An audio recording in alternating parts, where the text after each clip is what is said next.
My dudes, it is another Wednesday, and of course you know what that means. It is time for another installment of Crimson Tower Planet Coaster series on this channel. And we're building another roller coaster. Look at that, 2 episodes back to back of building roller coasters. Aren't you guys in for a treat? I mean, maybe you don't like the roller coaster episodes. I just kind of assume that people prefer the roller coaster episodes.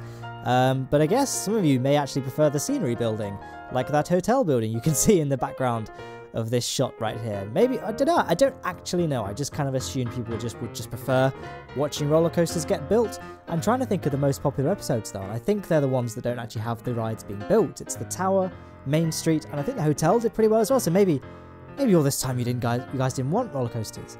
This is kind of a weird introduction, me just introducing the video and then suddenly just start questioning my own knowledge or kind of awareness of my own viewers. Whatever. In this episode, we're going to be building, as mentioned, a roller coaster. It is a steel Intamin launched roller coaster, and because it's an Intamin coaster, as in using the, I don't actually know, is it the Zenith? I can't quite see the screen over my pop shield, but I think it's called the Zenith in this game, which is unable to invert, basically. But if you turn off the track limits, which is available in the game's options, you can sort of force your own inversions by making them yourself. So that's good that you can do kind of inversions on pretty much any roller coaster, and given that this ride, the car at least, has the over-the-shoulder strap, it makes sense that it would be able to invert if you wanted it to. However, because there's no kind of pre-built inversions in, you know, the stock pieces you can just place, and you have to build it yourself, it's very, very hard to make it smooth. I mean, more people who are better at the game than me can make very, very smooth custom inversions, but I am not one of these people. So I kind of made that little 0G roll, like a custom one. I couldn't quite get it very smooth though. In fact, throughout this video, and when you watch the POV at the very end, it will never be completely smooth, but I do end up making a little bit better at some point before this series will end, so I'll probably show that POV. Maybe in the last episode of the entire series, I'll do like a quick POV of this ride in particular, because it will let you see the barrel roll, as I just said, bit more smoothed out. But also, I actually really liked the way this ride came out. I didn't want to make a really big scale ride like the neon blue coaster, what's it called, Gravity Cannon, or the big red undulation hyper coaster. I kind of wanted something a little bit lower down. And I wanted to make a terrain coaster actually as well, because I had this kind of these hills at the back of the park. I wanted to incorporate them into some sort of ride. And this is kind of I think this is kind of an interesting take on what traditionally terrain coasters would be, because it's very common for these Intamin launched coasters to be very grandiose in scale, typically mimicking things like King Dakar, Top Thrill Dragster, or even things like Stealth at Thorpe Park, where it's very tall, very towering, quite short-lived as well. Like, it's usually just a vertical up, a top hat, and then vertical down again. The Storm Runner at the Hershey Park is a little bit more complex than that, but in general that's what it is. That's what Top Thrill Dragster and King Dakar are. But this one, so it's very weird for one thing for this thing to be quite a long track by comparison, but also for it to be pretty much hugging the ground the whole time. It doesn't really get very high off the ground at all. So I think it's kind of a cool, interesting little take on the traditional Intamin launched coaster formula. Cue hundreds of comments. Well, we don't get hundreds of comments on these videos. Cue comment from someone saying, actually, here are like 50,000 coasters that do hug the ground, they're Intamin launches, but whatever. I think the coaster that's most analogous to this one would probably be Rita at Alton Towers, and its sister coaster Desert Race at some park in Germany, which they're identical roller coasters. Like, literally the layouts are virtually identical. I think the brake run of Desert Race is a little bit different to Rita's, but other than that, they are identical. And they're both made by Intamin. It is kind of weird, isn't it, how there's always been like an analogous ride to Alton Towers for most of the rides in this series, I think. Actually, no, I don't think there have been, but I feel like I've mentioned that park quite a lot. Maybe it's just because the park I've been to the most, so I have the strongest association with that as part of, you know, childhood memories of going to theme parks and things. I don't know. But that's the layout there. You can see we've kind of got the nice terrain there. So we're going to spend in the rest of the episode, we're going to do a little bit of smoothing for the actual landscape itself, you know, making it, you know, a bit more nicer to look at, a bit more kind of flowy, a bit more hilly rather than sort of sharp, jagged cliffs. And then we'll work on the station and just doing some natural, some planting of trees, all that good stuff. And this pathway going up here, it was a bit awkward actually at first, because as you know, or at least as I may have told you, and you've kind of accepted my what I've said as the truth, is because it is the truth. The path system in this game is absolutely abhorrent. So that pathway that kind of goes to where the station is of this ride, I've cut away now and I've started placing fences, but hopefully you have retained the mental image of what that looked like. The station for this ride is kind of raised up from the rest of the park near the hotel, so I had to kind of make this sort of ramp path going up to it, and it was really awkward. Anyway, I've kind of left it at this weird position, and at the end of this video it does get left in a weird angle, but again, I do end up fixing that at a later date, so you have that to look forward to in the later episodes, of which there aren't going to be that many, to be honest. I have now pretty much completely finished this park as of last weekend. I built the last roller coaster, I finished all the scenery, so yeah, I think I'm pretty much ready to, well, I have already started coming up with plans for the next park might be. So because I would like to carry on with this series. I kind of like the relaxed nature of Planet Coaster. Like I do enjoy playing games other than KSP, but I've always liked creative games, and Planet Coaster's really just filled a void that kind of been in my soul ever since Roller Coaster Tycoon 3. Ever since I've played that for like 70 years, and then eventually you can only play a game so much. But there we go, we've kind of fenced off this ride to keep it nice and safe, of course. If it's hugging so close to the train, we don't want any sort of 6-year-olds or, foolhardy adults wandering too close to the tracks. We may as well just fence it all off. In a similar way we used for the yellow roller coaster, you can kind of see on the left-hand side of the screen right now. I've been using the I think it's like a jail cell wall from the Spooky Pack. It'd been kind of nice if there were more fence pieces that were like building parts rather than just scenery parts, because building parts you can place on a grid and it's much easier to manipulate them in large clusters, if that makes sense. Like group them all together, duplicate, clone them. It's much easier to do it that way, but the downside is you can't make them hug the terrain, which I'm not that bothered about, to be honest. There we go, just doing some smoothing, planting some trees, and we've ended up with quite a nice little sort of forest raceway, I think would probably have been a better name for this roller coaster. I think in the end I called it Black Bull. Why Black Bull, you ask? Well, I do end up painting the track black. Spoiler alert. I'm sorry for that, revealing that twist so early on, but hopefully you guys will find it in your hearts to forgive me. And, well, that's it. I was going to say, I'm going to try and not talk about, in today's episode, I'm going to try and not talk about KSP too much, because I was watching back my last roller coaster and I basically spent most of that video talking about Kerbal Space Program. So I'm going to try and not do that as much in this video. But I just wanted to kind of make a comment saying I hope you enjoyed the Kerbal crash montage I uploaded yesterday. I'm actually really happy with how the video came out, actually, and you'll see it on Saturday, on Friday even. I'm going to aim for the Friday upload. I try and upload on Fridays when I can. Unfortunately, realistically, with time constraints and all that, I don't usually get the videos done during the week. I have to kind of finish the editing, or in some cases, film the entire thing as well on the Saturday morning. So, but this time, it's pretty much all done. I just need to hit render and make the music video version, because there will be a music video version, as there always is. I just haven't got around to rendering it, basically. But yeah, I think this the basic roller coaster here is done. We need to do the terrain for the upper part, so we go over that bridge where the launch section is. We're going to do that big sort of cutback, do the barrel roll, then go into this sort of wooded area. So we can just sort that out. We also need to sort out this monorail station placement as well. So we kind of, when we build, I was trying to be mindful of when I built the actual station for that monorail station. As in when I built the building, I didn't want it to be clashing too close to this coaster's track. And then we're going to go ahead and kind of build the station. I don't want to spend too long focusing on the construction of the station, so there will be some cuts.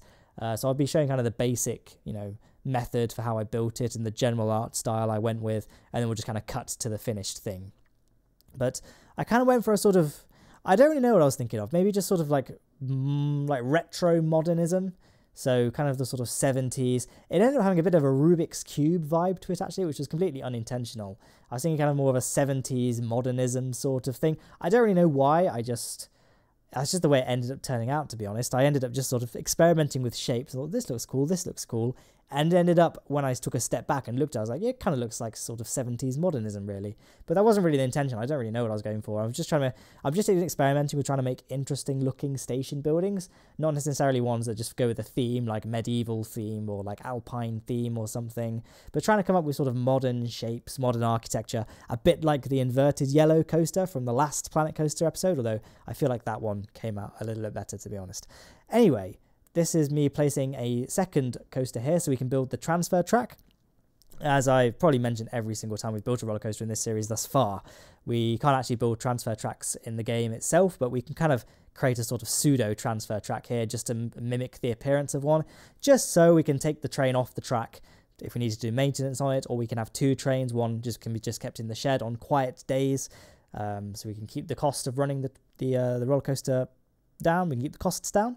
Well, not that there'll be much in the way of big queues for any of the coasters in this park, at least not throughout this series or when you download it from the workshop, if you download it from the workshop when it's available, because I've actually set the guest limit to be 1,000. The reason for this is because I noticed in the later episodes of Mirror Lake and in the final cinematic, the frame rate was very, very choppy. It's just because the game can't really handle high numbers of guests very well. So I just limit the guests to 1,000 peeps, or they're still called peeps? They were called peeps in RCT3, so I've kind of just got into the habit of calling them peeps, but I think they might just be called guests in this game. Either way, yeah, I limited it to 1,000 to keep the frame rates down. So if we were running these, none of these rides really need more than one car, to be honest. Although when I last checked, some of the ones, particularly the inverted yellow one, they do have quite big queues. Maybe it is quite a good idea to have two cars, and I don't know what I'm talking about. But you can see kind of the foundations. I kind of built these big archways in a similar way to kind of those big yellow archways formed the station of the previous roller coaster we built. I've kind of gone with some big black archways here. And then we can kind of complement them with some flares. I started out with red, so red, black, and white, and that looked very 70s retro-y. I thought it was a bit too much. It was kind of a weird, I don't know, it just didn't really fit with the aesthetic of a roller coaster station. So I kind of took a screenshot and I copied it into Photoshop and played around with the hue and saturation, sliders to find a color scheme that I liked. And in the end, I just kind of went with black, white, and grey because I'm boring and depressing like that. But yes, but you can see, right, that it's just made with geometric shapes. Nothing fancy, really.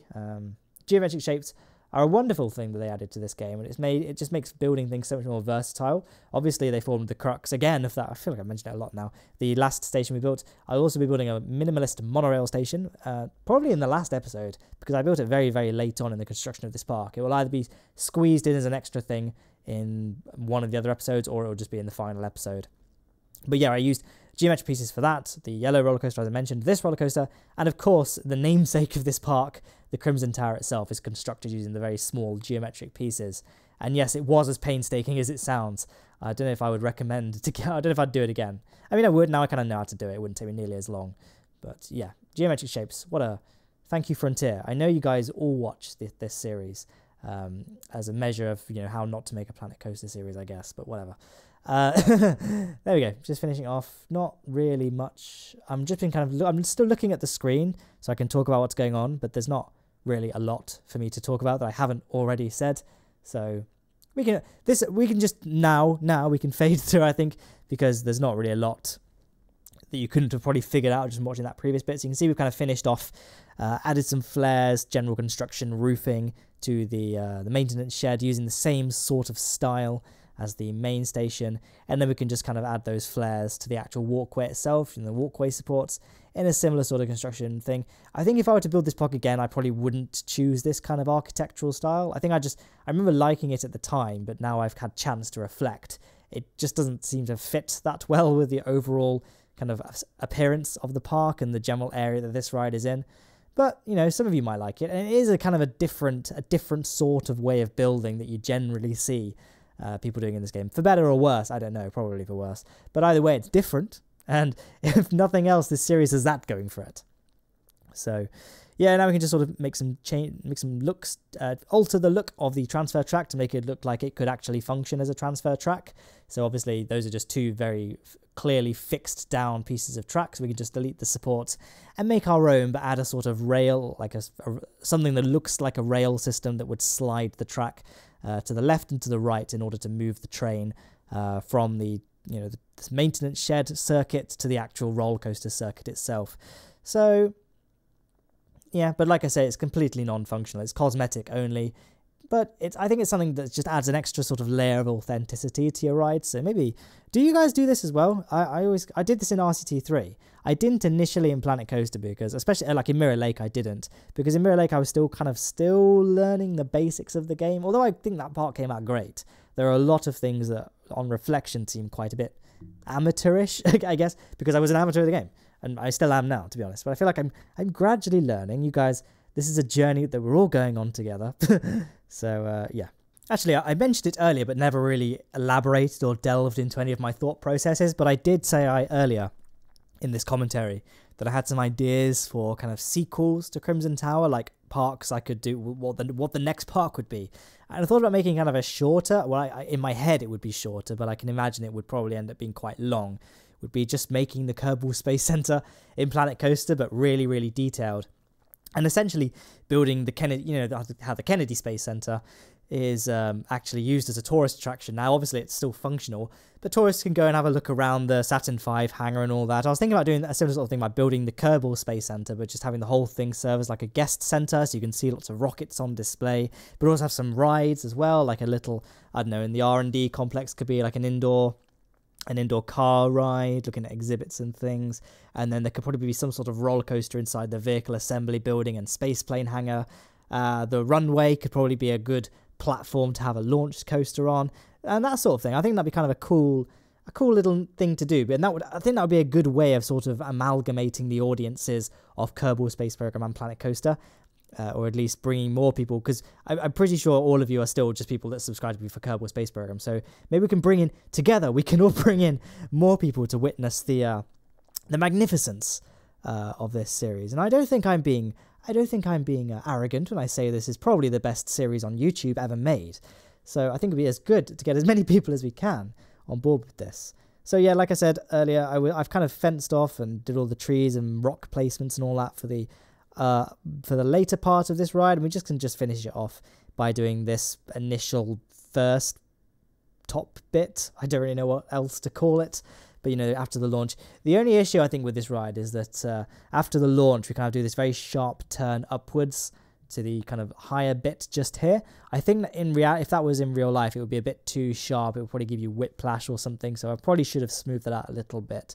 But just when I was riding it on the POV in this game, it seemed fine. And if anything, having a more jolting, kind of jarring transition from horizontal 90 degrees to having a big steep, I wouldn't say it was 45 degrees, that sort of angle though.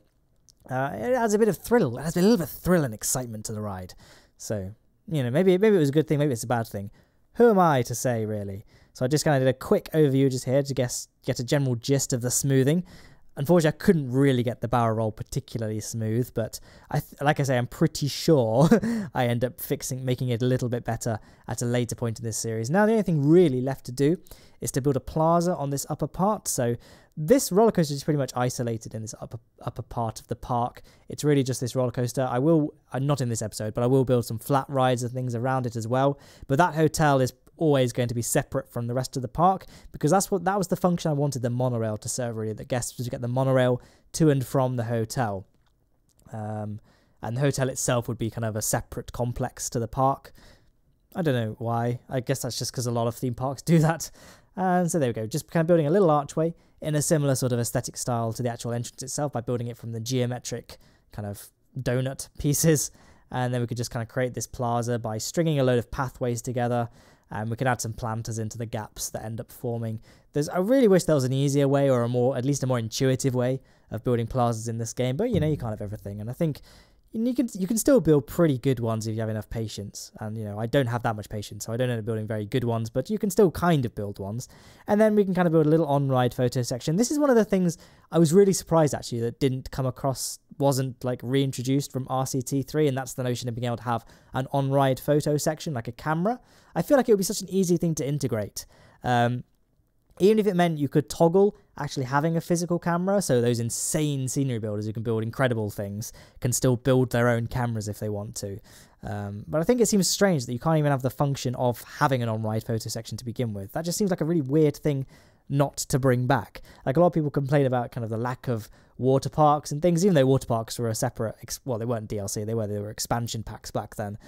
Because you can just see there quickly whilst it's on screen. Well, it's not on screen now because I had to blunder my way through that little sentence. But yeah, I kind of added those little trees, planters to the gaps that formed in the construction of that plaza. And I guess we can add a little skull rock because I just saw it in the scene. I was like, oh, that'd be a cool thing to add here. So I guess it's kind of a cool little Easter egg that riders might see. And again, as I mentioned earlier, I kind of build this sort of janky path going to the top part of this park. but I do end up fixing that. And now it's the POV, so I'm going to be quiet for this bit now. So I'll be back.